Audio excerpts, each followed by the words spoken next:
Okay, our next skill is skill sheet 7, calling the Mayday. What I have here in front of me is our portables, okay, that we carry on all the apparatus, all the chief's vehicles. All right, we have our Fire 1. All right, is our dispatch channel generally. We have Fire 2, which is where our Mayday will lock in, which we'll talk about here shortly. Then the channels we operate on during the on the fire ground. All right, we have our TAC channels. All right, run 3 through 9, as you can see here. All right, then we have our ground channels. All right. 9. I'm assuming that is the one down there, sir. We have ground 1, ground 2, ground 3. Okay. Fire police operations generally operate on ground 3. Okay, but they can use grounds 2 and 1. Okay, so we have all of our channels here that we're just kind of going through that we utilize. If we want to take the radio out of scan, right here, this purple button will allow us to do it. Right now, I'm out of scan. Right now, I'm going to go back into scan by pushing this. And how you can also tell is you have kind of that little bit of lightning bolt up there, which tells you that you're in scan, which allows you to hear other companies operating on all the various TAC channels that may be in operation. So I'm going to just take this back out of scan. All right. What we have here, we have the 2 buttons here. These orange buttons here. All right. If they're depressed, here in a Mayday, you depress these. These give you 10 seconds of open mic time. All right, by depressing these. If you accidentally depress the button, all right, or press the button, I should say. All right, you need to acknowledge the call from Firecom, all right, and if it's an accidental activation, you need to state as such. And the way you reset the radio is you would have to turn the radio back off and then turn it back on, which resets it, okay? That sometimes happens where you accidentally hit this, but you just have to turn the radio off to reset it, okay? You never want to turn the radio off if it's a real Mayday situation, okay, to reset it, all right? So with the Mayday, some of the things that make up the Mayday, we have what we call our a LUNAR, which is an acronym, the L for location, which could be it's a geographical location, Division 1, Division 2, whatever it is, or wherever you are in the building. Then we have U for our unit, which is your truck identifier, the apparatus that you came in on, all right? The N is for your name, all right? Firefighter, Smith, all right? A for assignment, could be attack, search and rescue, ventilation, whatever your assignment is. And then we have R for resource. If you're in a Mayday situation and you need a resource to help assist you in getting out of the bad situation, it could be maybe a Stokes basket, rope, chainsaw, a cutter's edge, something to help you, maybe a hose line even, to have that fast team bring in to help you get out of that situation. So that's what your LUNAR is. It's an acronym. It's very important that they know your location more than anything. The order in which you get the information out, doesn't really matter, but because you're going to be under duress, and trying to remember that in that order is not always the case. But where your location is probably the most important part, so they know where to start looking for you. All right. In a Mayday situation, if you were to press this button here, all right, again, you'll have 10 seconds of open mic time, all right, and we'll demonstrate here shortly. That firefighter, their radio will lock into Fire 2, okay, automatically, all right. There is a Fire 2 channel on here, of course, which you demonstrated earlier. The firefighter's radio will automatically lock into Fire 2. Now, command needs to then switch over to Fire 2, all right, to start to acknowledge that Mayday.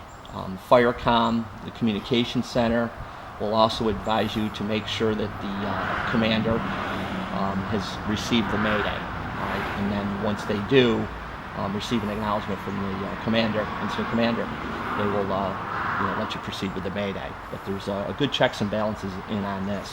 All right. Now the red button, or orange button I should say, only is operable on TAC frequencies, meaning that if we're on a ground frequency where we're getting no reception on the TAC, we may switch over to ground. All right, that orange button does not work on ground frequencies. Okay, what we have to do in a Mayday situation is the old style of Mayday, Mayday, Mayday. All right, so if we're operating on a ground channel and a Mayday occurs, all right, it's Mayday, Mayday, Mayday 3 times, okay? So that's on a ground channel. The orange button does not work, all right? When we're on attack frequency, of course, they will work, all right? The firefighter's radio will still lock into fire 2, all right? And it'll be Mayday, Mayday, Mayday, all right? And the incident commander will acknowledge that Mayday with that firefighter, okay? They'll both be on fire 2, all right, where the Mayday is taking place. And the firefighter will give his lunar, as we just spoke of, all right? And the firefighter will ultimately be told to, after the lunar is complete, activate his pass device on his SCBA, which will give an audible sound, allowing the fast team to hopefully better locate that downed firefighter. We never want to activate the pass before we give the Mayday because it'll create too much background noise. And we will demonstrate that here shortly. And we will be using, for demonstration purposes, just the ground channel. We are not tying up a attack frequency here. So what we'll do now is I have a firefighter in the building here with his SCBA on. He'll be going on air, and we will proceed through or with the Mayday. All right, so I'm going to switch over to ground 1 where he's at, and we will proceed from there. And one of the other components of the Mayday is once the Mayday has been acknowledged, the pass has been activated, the fast team will be activated, and we will also, the incident commander will conduct a PAR, which is a personnel accountability report, to make sure that other units on scene don't have any other lost firefighters or anything like that. It's an accountability that's taking place. So we'll proceed here with a Mayday scenario, okay? And we'll be operating on ground 1. And if you want to just kind of listen to the transmissions as they take place, that would be great.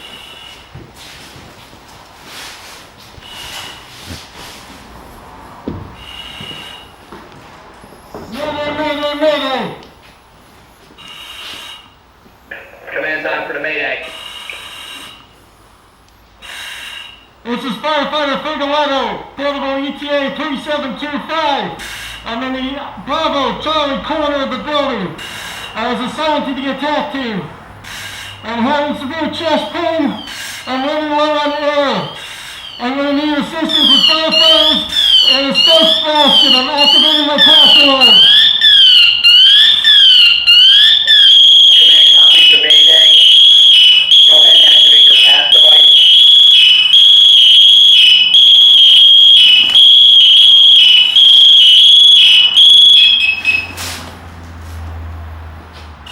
Command to fast team.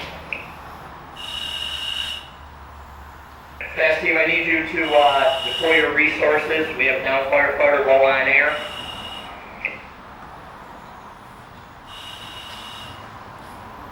Command to all flare ground units, stand by for PAR.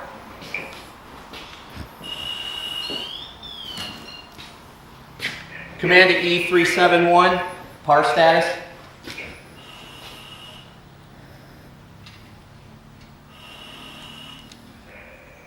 Command ETA 372, PAR status.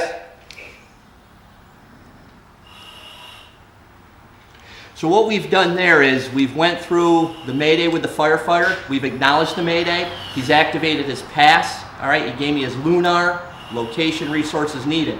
The fast team was activated so they can be deployed to go find the firefighter. A PAR was conducted with the other units that are on scene to make sure there's no other missing firefighters. If the PAR is complete, they will say PAR of 5, for example. If they have 5 personnel, but there's only 4, the response will be PAR of 4, 1 being located, all right, or standby, whatever the case may be. But it's not, you know, it's got to be acknowledged that everybody is accounted for, okay? Mayday is the priority over an urgent message. You also have a time where you may have to call an urgent message. Urgent message is also urgent, urgent, urgent, all right? 3 blasts of the air horn would be an evacuation signal from the building. An example of an urgent message could be you've lost water supply or there's an imminent building collapse that's taking place. All right, that would be an urgent message which command would transmit, or if someone in the building sees something that is results in an urgent message or requires an urgent message, they will advise command. Command will order the building evacuated. over the radio, but also may have the pump operator activate the air horn with 3 blasts, okay, so that everybody knows that a sign that the building needs to be evacuated due to an urgent situation.